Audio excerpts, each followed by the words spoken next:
जिस तरीके से हम क्लाइमेट को डिस्ट्रॉय करते जा रहे हैं, अगर हम ऐसे ही डिस्ट्रॉय करते रहे तो आने वाले 2050 तक पानी की तरह ऑक्सीजन को पैक करके बेचा जाएगा। हमारा भारत देश आज़ाद हुआ तो हम 52 करोड़ लोग थे, आज हमारे पास में 152 करोड़ लोग हैं। उस टाइम पेड़ ज़्यादा हुआ करते थे, पॉपुलेशन कम थी, आज पॉपुलेशन ज़्यादा है, पेड़ कम हो चुके हैं। उसके अकॉर्डिंग हम सर्वाइविंग स्थिति से भी नीचे जा रहे हैं। आने वाले टाइम पे हम बहुत बड़ी इकोनॉमी अपनी लॉस कर जाएंगे। कितना पैदल चलते हैं आप, कितना किलोमीटर? 30 किलोमीटर मेरा एवरेज हो जाता, बट जैसे अगर झारखंड की बात करें तो यहाँ पे 42 किलोमीटर्स भी हुआ, क्योंकि जंगल पड़े बीच में। तो हर राज्य के माननीय मुख्यमंत्री से मिलता हूँ, और माननीय मुख्यमंत्री से मिलने का सिर्फ मेरा एक उद्देश्य है कि समाज में एक कहीं ना कहीं उनके फॉलोअर हैं, उनकी अपनी एक आइडियोलॉजी काम करती है। जिस स्टेट के हैं वो स्टेट के मुखिया हैं, उनको बहुत सारे लोग फॉलो करते हैं। अगर वो एक स्टेटमेंट इसको लेके देते हैं तो मुझे लगता है कि बहुत बड़ा परिवर्तन लाने में कामयाब हो। मिलने के लिए हमने कल मैं डीसी साहब से मिला, डीसी साहब को हमने ज्ञापन दिया, उनको वृक्ष दिया। उनको वृक्ष देने के बाद हमने कहा कि सर माननीय मुख्यमंत्री जी के यहाँ आपके द्वारा एक सूचित कर दिया जाए, एक जो भी प्रोटोकॉल होता है प्रोटोकॉल के थ्रू अब मुझे वहाँ पर उनको रिफ़र कर दिया जाए। तो उन्होंने उनका एक थोड़ा सा जो उनका स्टेटमेंट था वो मुझे मतलब उतना सेटिस्फाई नहीं किया, क्योंकि उन्होंने कहा कि अदर स्टेट में क्या चीज़ होती है मुझे नहीं पता। पर्यावरण को बचाने को लेकर हमारे देश में तरह तरह के जागरूकता अभियान चलाए जाते हैं और कई कार्यक्रम किए जाते हैं, लेकिन अभी हमारे साथ एक युवा हैं जिनका नाम आशुतोष है, और यह 10,000 किलोमीटर की पैदल पद यात्रा कर तमाम लोगों को जागरूक कर रहे हैं कि पेड़ और पर्यावरण बचेगा तभी ज़िंदगी बचेगी। हम इनसे ही बात करते हैं कि क्या उद्देश्य है इसका। सर पर्यावरण को लेकर आज इंडिया की नहीं ग्लोबल मार्केट की प्रॉब्लम है। जिस तरीके से हम क्लाइमेट को डिस्ट्रॉय करते जा रहे हैं, अगर हम ऐसे ही डिस्ट्रॉय करते रहे तो आने वाले 2050 तक पानी की तरह ऑक्सीजन को पैक करके बेचा जाएगा। जो बेच रहा होगा वो तो जिंदा रहेगा, जो खरीद रहा होगा मर जाएगा। ऐसी स्थितियाँ ना पैदा हो, उसको लेकर एक अवेयरनेस कैंपेनिंग चलाने का मैं एज ए रिप्रेजेंटेटर की तरह काम कर रहा हूँ, but as a human person जो मेरी रोल एंड रिस्पॉन्सिबिलिटीज़ है कंट्री को लेकर, सोसाइटी को लेकर, उसको लेकर भी मैं काम कर रहा हूँ। 10,000 ट्रीज़ प्लांट कर रहा हूँ ऑल ओवर इंडिया में, जिसमें मैं 21 स्टेट में जाऊँगा। 4 दिसंबर 2022 को मेरी यात्रा अयोध्या से शुरू हुई, पहुंचा मथुरा, मथुरा से फिर मैं प्रयागराज होते हुए काशी आया, और वहां से फिर मैं पहुंचा बिहार। बिहार से भी फिलहाल मैं झारखंड हूँ। तीसरा स्टेट हो चुका है मेरा, 43 जिला हो चुका है, 850 से ज़्यादा गांव हो चुके हैं। मैं अभी तक 350 से ज़्यादा वृक्ष लगा चुका हूं, और उसके साथ अभी तक 52 से 53 स्कूल के अंदर सेमिनार्स करके यूथ को बताया जा चुका है कि बेटा सबसे पहले हमें कुछ बचाना है तो अपनी रियलिस्टिक चीज़ें जो नेचर है, क्योंकि 5 मिनट भी ज़िंदगी सर्वाइव करनी है तो ऑक्सीजन की जरूरत पड़ेगी, उसके बाद सर्वाइव करनी है तो पानी की जरूरत पड़ेगी, उसके बाद सर्वाइव करनी है तो खाने की जरूरत पड़ेगी। ये तीनों चीज़ मिल गए आप जीवित रहेंगे, तो जीवन में आगे जाने के लिए आपको स्किल्ड बेस्ड एजुकेशन की जरूरत पड़ेगी, जिसकी वजह से इंडिपेंडेंसी क्रिएट हो सके। आज पूरी दुनिया का हमारे पास सबसे बड़ा यूथ पोटेंशियल है। उसके बाद आप देखेंगे हम सर्वाइविंग स्थिति से भी नीचे जा रहे हैं। उसी पॉइंट ऑफ व्यू को लेकर, उसी पैरामीटर्स को लेकर मैं फिलहाल पदयात्रा कर रहा हूँ, जो 21 राज्यों में जाएगी। यूपी, बिहार, झारखंड, छत्तीसगढ़, उड़ीसा, आंध्र प्रदेश, कर्नाटका, तेलंगाना, गोवा, महाराष्ट्र, गुजरात, मध्य प्रदेश, राजस्थान, दिल्ली, हरियाणा, पंजाब, कश्मीर, लद्दाख, हिमाचल प्रदेश, उत्तराखंड, फिर उत्तर प्रदेश आऊँगा 2024 में।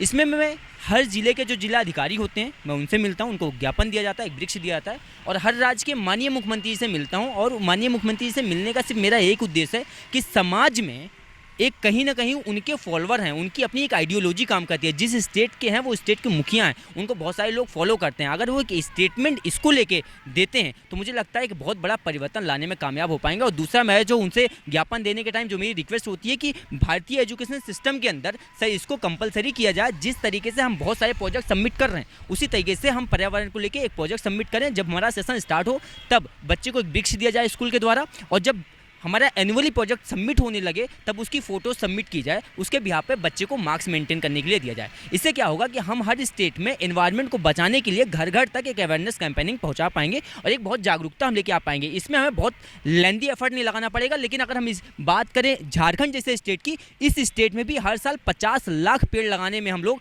कामयाब हो पाएंगे। क्योंकि जिस झारखंड आप पहुँचे हैं, कौन कौन से ज़िले अब तक आप घूम चुके हैं और कब यहाँ पहुँचे? हजारीबाग जिला हो चुका है, रामगढ़ जिला हो चुका है। 13 दिन से ज़्यादा हो गया मुझे इस स्टेट में आए हुए, और उसके बाद मैं रांची जिला पहुँचा हूँ। रांची पहुँचने के बाद यहाँ पे राजधानी भी है। अभी फ़िलहाल मैं माननीय मुख्यमंत्री जी से मिलने के लिए हमने कल मैं डीसी साहब से मिला, डीसी साहब को हमने ज्ञापन दिया, उनको वृक्ष दिया। उनको वृक्ष देने के बाद हमने कहा कि सर माननीय मुख्यमंत्री जी के यहाँ आपके द्वारा एक सूचित कर दिया जाए, एक जो भी प्रोटोकॉल होता है प्रोटोकॉल के थ्रू अब मुझे वहाँ पे उनको रिफ़र कर दिया जाए। तो उन्होंने उनका एक थोड़ा सा जो उनका स्टेटमेंट था वो मुझे मतलब उतना सेटिस्फाई नहीं किया, क्योंकि उन्होंने कहा कि अदर स्टेट में क्या चीज़ होती है मुझे नहीं पता। फिलहाल हमारे स्टेट में आप जाके आप मुख्यमंत्री से मिल सकते हैं, उसमें हम कुछ नहीं कर सकते।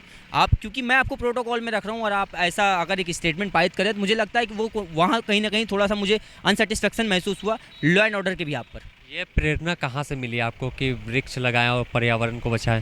सर प्रेरणा लेने की जरूरत नहीं है, इसको लेके अवेयर होने की जरूरत है। जिस तरीके से हम क्लाइमेट को डिस्ट्रॉय करते जा रहे हैं, भारत में जिस तरीके से पॉपुलेशन बढ़ते जा रही है, जब हमारा भारत देश आज़ाद हुआ तो हम 52 करोड़ लोग थे, आज हमारे पास में 152 करोड़ लोग हैं। उस टाइम पेड़ ज़्यादा हुआ करते थे, पॉपुलेशन कम थी, आज पॉपुलेशन ज़्यादा है, पेड़ कम हो चुके हैं। उसके अकॉर्डिंग हम सर्वाइविंग स्थिति से भी नीचे जा रहे हैं। आने वाले टाइम पे हम बहुत बड़ी इकोनॉमी अपनी लॉस कर जाएंगे। अकॉर्डिंग टू WHO बहुत सारी प्राकृतिक आपदाएं आएंगी। 2020 के अंदर आप देखेंगे कोविड जैसी महामारी की वजह से सारे के सारे रिसोर्सेज बंद हो गए, केवल हेल्थ इंफ्रा काम कर रही थी। अगर ऐसी प्राकृतिक आपदाएं आती हैं फ्यूचर में तो हम सर्वाइविंग स्थिति से भी नीचे चले जाएंगे। उसको लेके आज यूथ को निकलना पड़ेगा, क्योंकि यूथ की रोल एंड रिस्पॉन्सिबिलिटी सिर्फ इतना नहीं है कि सोशल मीडिया पर नाचे, उसकी जिम्मेदारी ये भी है कि सोसाइटी को, कंट्री को भी कॉन्ट्रीब्यूट करे। और जब तक आप जीवित नहीं रहेंगे तब तक आप कुछ नहीं कर सकते। 5 मिनट जिंदा रहने के लिए हमें ऑक्सीजन की जरूरत पड़ेगी, उसके बाद जिंदा रहना तो पानी की जरूरत पड़ेगी, उसके बाद जिंदा रहना तो खाने की जरूरत पड़ेगी। ये तीनों चीज़ें हमें नेचर देता है। अगर ये इसको नहीं बचा पाए तो आने वाले टाइम पे हम जीवित ही नहीं रहेंगे और कल्पना तो कर ही नहीं सकते जीवन की। इस पद यात्रा में जो भी खर्च आता है वृक्ष लगाने में हो या अन्य, वह कहाँ से आप पूरा करते मैं हैं? पिछले 7 साल से एजुकेशन इंडस्ट्री के लिए वर्किंग था। मेरी 90,000 सैलरी थी, 11 लाख का मेरा LPA था। मैंने अपनी जॉब रिजाइन करी है।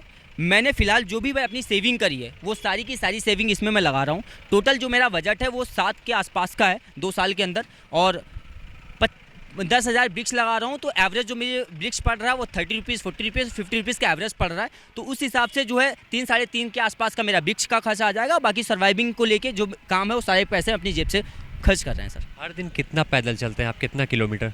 30 किलोमीटर मेरा एवरेज हो जाता है। बट जैसे अगर झारखंड की बात करें तो यहाँ पे 42 किलोमीटर्स भी हुआ, क्योंकि जंगल पड़े बीच में। तो यहाँ पे 42 किलोमीटर अभी तक हाईएस्ट में चल चुका हूँ एक दिन में। और कुछ परेशानी आती है पदयात्रा के दौरान?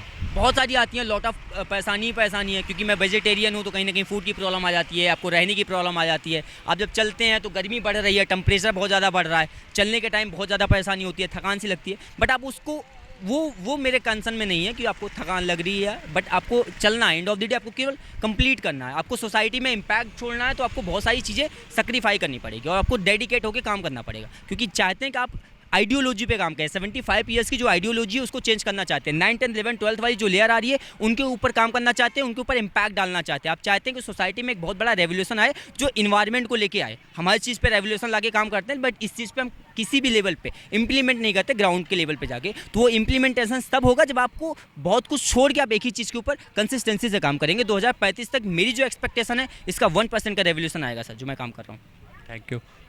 Thank you so much.